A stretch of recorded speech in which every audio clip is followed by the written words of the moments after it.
Well, guys, as we get closer to Aquaman 2, we are getting more and more numbers. And what we're seeing right now is that Aquaman 2 is pacing way below Black Adam in every single regard.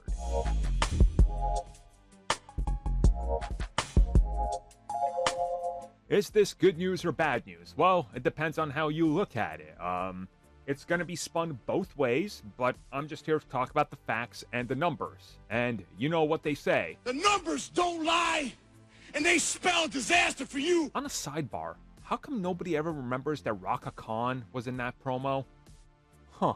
Anyways, let's talk about the future of Aquaman. And no, I don't mean the good future where they're going to reboot the character and hopefully do him right, especially his attitude right, but also maybe the rest of it. Anyways, though, we're here to talk about Aquaman 2. That's what we're here to talk about. Aquaman and the Lost Kingdom, to be precise. But considering they did the Lost Kingdom, the last film, never mind. So yeah, Aquaman 2 is currently trailing anywhere between 62 to 72% behind Black Adam across the board. This is box office. This includes social media impressions. This includes pretty much everything. Across the board, if you combine them all and line them up and look at the exact same time frame, aka few weeks before the release of Black Adam to few weeks before the release of Aquaman, it's trailing, let's just say 65% behind. Now, of course, Black Adam had this skewed a lot because you have to search for parameters and see what the hype was about, and a lot of hype for Black Adam was built around Henry Cavill's comeback. A lot of this film is surrounded by Amber Heard controversy. So, yeah, that's a problem.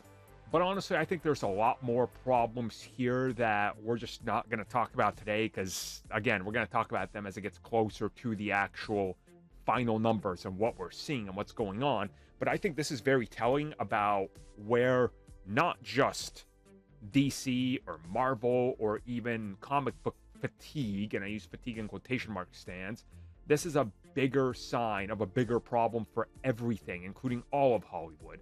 And I think if this film, like the Marvels, goes from that $1+ billion to barely scratching the surface of making a profit, and at this rate, it looks like it might not, there needs to be some serious assessment of what's going on. Because according to reports, Aquaman was better than every MCU film in recent years, right? And people loved that first film. And this one was supposed to do 1B at the box office. Well, it's not going to do it, so what's the reason, right? I think it's time to really look back at how much people said about the first film, what the second film would do, and try to place blame on something. We know where it's going to go, but that's not entirely the correct narrative you should be following.